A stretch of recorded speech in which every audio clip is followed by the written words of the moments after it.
यद्यपि ये सब कुछ मिथ्या प्रतीत होता है, यद्यपि आपको ये सब कुछ मिथ्या लगता है, क्योंकि ये सब कुछ परिवर्तनशील है, और जो परिवर्तनशील है वो सत्य नहीं है। ठीक, तो ये परिवर्तनशील है, यद्यपि ये परिवर्तनशील है और ये आपको मिथ्या प्रतीत हो रहा है, लेकिन जानना अविनाशी, तू मतलब परंतु, परंतु जानना ये सब कुछ ही अविनाशी है। ये न सर्वमिदम ततम, जो कुछ भी तुम देख रहे हो, तुम्हारे सामने जो कुछ भी दिखाई पड़ रहा है, ये सब कुछ ही अविनाशी है, मतलब ये सब कुछ ही।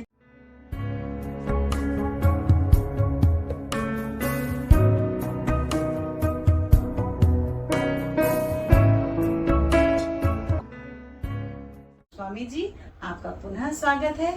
और किस तरीके से भगवान श्री कृष्ण ने अपनी अमृतवाणी की धारा कुरुक्षेत्र के मैदान में बहाई, वो हम आपसे जानना चाहेंगे। उससे पहले मैं दर्शकों से पुनः आग्रह करूंगी कि आपके लाइक, कमेंट, शेयर हमें जरूर मिले। आपके कमेंट्स हमारे इस एपिसोड को आगे बढ़ाने में और कुछ नया करने के लिए प्रेरित करते हैं। तो हमारे डिस्क्रिप्शन बॉक्स में जाएं और लाइक, कमेंट, शेयर करना। धन्यवाद जय जी। दर्शकों, आप सबको प्रणाम और जय श्री कृष्ण। जय श्री कृष्ण। तो जैसे हम लोग ये गीता में प्रवेश कर चुके हैं जी, जैसे आपने कहा, भगवान कृष्ण अर्जुन सत्य और मिथ्या का बोध कर, ध्यान से सुनिए दर्शकों, बहुत ही जरूरी बात कह रहे हैं स्वामी जी। तो ये जो मतलब जो जैसे अर्जुन का, तो अर्जुन के मोह को अगर दूर करना तो सत्य का बोध होना आवश्यक है, बिल्कुल। अभी यहाँ पे एक छोटा सा टेक्निकल बात है कि वेदांत में किसी वस्तु को असत्य नहीं कहा, वेदांत में कहा जाता है कि सत्य और मिथ्या। तो सत्य तो हम लोग जानते हैं, जो सत्य जो चिरस्थायी होता है, हमेशा रहता है, और मिथ्या का मतलब ये है कि जो दिख रहा है वो नहीं है। जैसे वेदांत में संसार को, वेदांत में सबको मिथ्या बोला गया। मिथ्या इसलिए बोला गया, जैसे रस्सी में हम सांप को देखते हैं, रस्सी में सांप को देखते हैं तो सांप तो सत्य नहीं है, परंतु रस्सी है।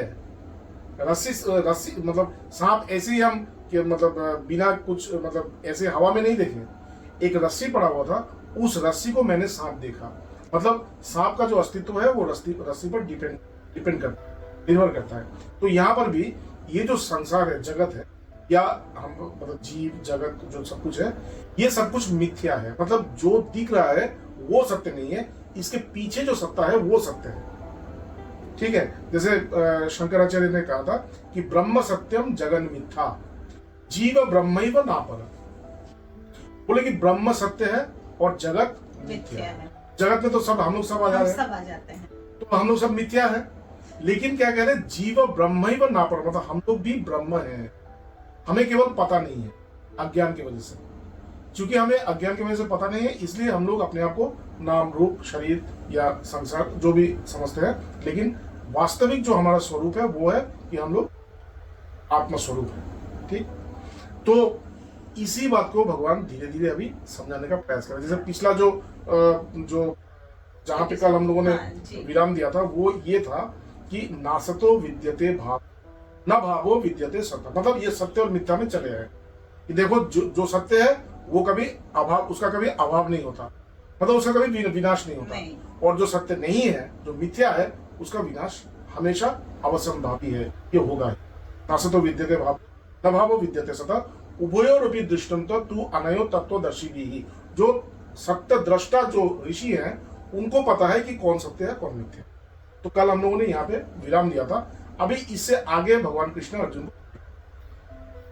तो जैसे हम लोगों ने कहा था कि ब्रह्म सत्य है और जगत मिथ्या है, मतलब हम लोग सब मिथ्या हो गए जी। लेकिन भगवान कृष्ण कह रहे हैं अविनाशी तु तद्विद्धि येन सर्वमिथ्या, यद्यपि ये सब कुछ मिथ्या प्रतीत होता है, यद्यपि आपको ये सब कुछ मिथ्या लगता है, क्योंकि ये सब कुछ परिवर्तनशील है, और जो परिवर्तनशील है वो सत्य नहीं है।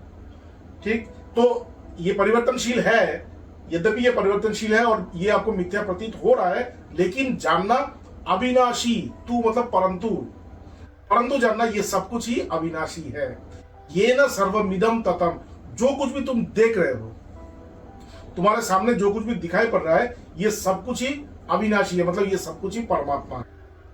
ये परमात्मा ही मतलब उसके आपके रूप में, मेरे रूप में, उसके रूप में, सबके रूप में है। हाँ, जैसे हमारे यहाँ पे कहते हैं रूपम रूपम प्रतिरूपम एकम सर्वभूत अंतरात्मा रूपम।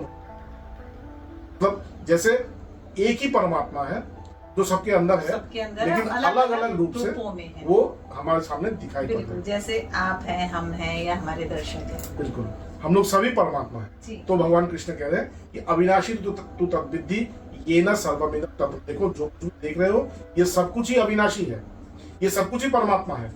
विनाशम अव्ययस्यास्य न कश्चित कर्तुम अर्हसि। और देखो एक बात है, जो अव्यय है, अव्यय मतलब व्यय, व्यय का मतलब है जो खर्चा हो जाता है, मतलब जिसका नाश हो जाता है। जो अव्यय है मैं जिसका खर्चा, जो खर्चा नहीं होता है। आप जितना भी खर्चा करें लेकिन वो खर्चा नहीं होगा, वो उसी तरह रहेगा। मतलब वो अनंत।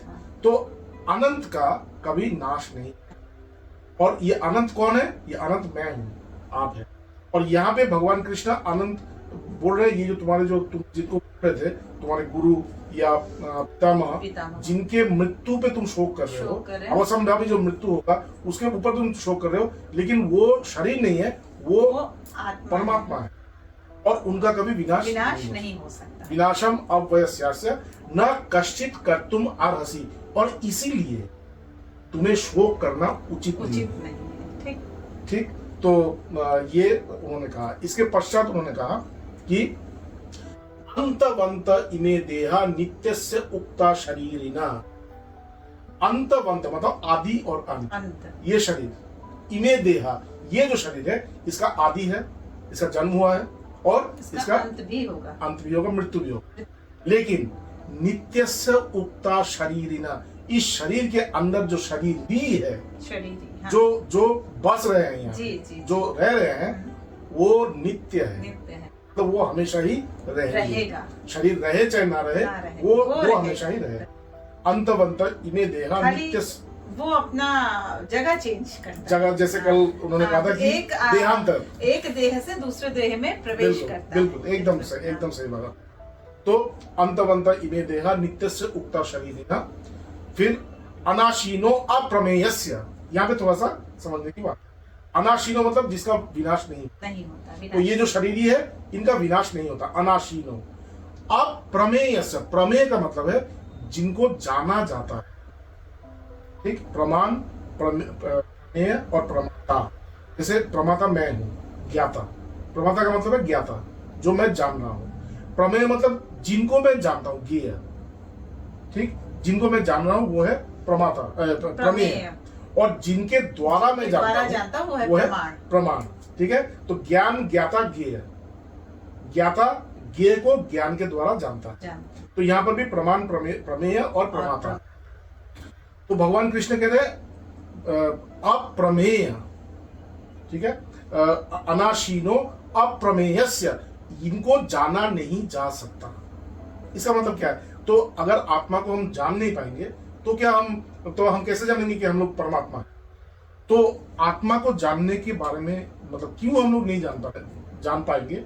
इसका कारण ये है कि जब भी हम लोग किसी वस्तु को जानते हैं तब तीन चीजों का होना बहुत जरूरी है। एक है ज्ञाता, मैं, ठीक, और दूसरा है ज्ञेय, जो जिनको मैं जानूंगा। और हम दोनों को जो कनेक्ट करेगा वो है ज्ञान। यहाँ पे ज्ञेय और ज्ञाता एक ही है। मैं ही वो हूं, जिनको मैं जानूंगा वही मैं हूं। तो चूंकि मैं ही वो हूं, तो ये तीन जो है, ये जो त्रिपुटी जिसको बोलते हैं, त्रिपुटी, ज्ञान, ज्ञाता, ज्ञेय, जिसके द्वारा ये जानने की प्रक्रिया होती है। तो जब मैं वो बन जाता हूं तो ये त्रिपुटी है, इसका नाश हो जाता है। मतलब मैं उसमें जाके मिल जाता। जब मैं उसमें जाके मिल जाता हूँ तब कौन किसको जानेगा? जैसे मैं आपको से जाकर के नदी मिलती है। जैसे देखिए आप यहाँ पे बैठे हैं, तो मैं आपको देख रहा हूँ। क्यों देख रहा हूँ? क्योंकि मैं आपसे अलग बैठा हूँ।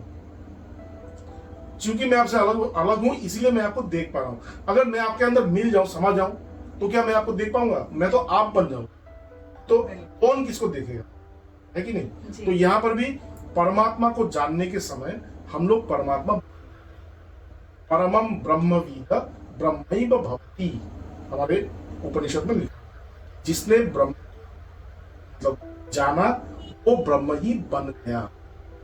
ठीक, तो जब वो ब्रह्म बन जाएगा तो वो किसको जानेगा? कौन किसको जानेगा? वो अद्वैत में चला है। तो इसलिए यहाँ पे भगवान कृष्ण ने कहा अप्रमेयस्य अनाशीनो, वो जो परमात्मा है उसका विनाश नहीं है और उसे जाना भी नहीं जा सकता, क्योंकि वो तो तुम खुद हो, स्वयं हो। अनाशीनो अप्रमेयस्य तस्माद युद्धस्व भारत, हे भारत, हे भारत, भारतवंशी उठो, युद्ध करो, ये सब बातें छोड़ो। मतलब ज्ञान को कर्म के साथ वो जोड़ रहे। ज्ञान और कर्म बिल्कुल अलग विषय होता है। जैसे आप अगर उपनिषद में भी जाएंगे, आप देखेंगे कि उपनिषद में भी कर्म को हमेशा ही अलग रखा गया ज्ञान से। यहाँ पे भगवान कृष्ण ज्ञान के द्वारा कर्म और कर्म के द्वारा ज्ञान, इन दोनों के अंदर एक अद्भुत प्रकार का एक समानता उन्होंने स्थापित किया है। जो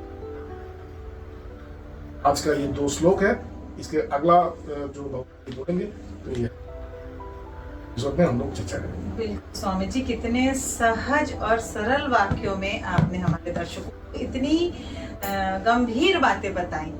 दर्शकों, जो आप सुन रहे हैं या जो देख रहे हैं इस वीडियो को, तो हमें लगता है कि आप हमारे इन बातचीत से बहुत आसान तरीके से श्रीमद् भगवद गीता के बारे में जान रहे हैं और आशा करते हैं कि आपका जीवन, आपकी आने वाली विपत्तियां, आपके साथ जो भी नकारात्मक आपकी ऊर्जाएं हैं वो सकारात्मक स्वरूप में बदले, इसी आशा के साथ नमस्कार।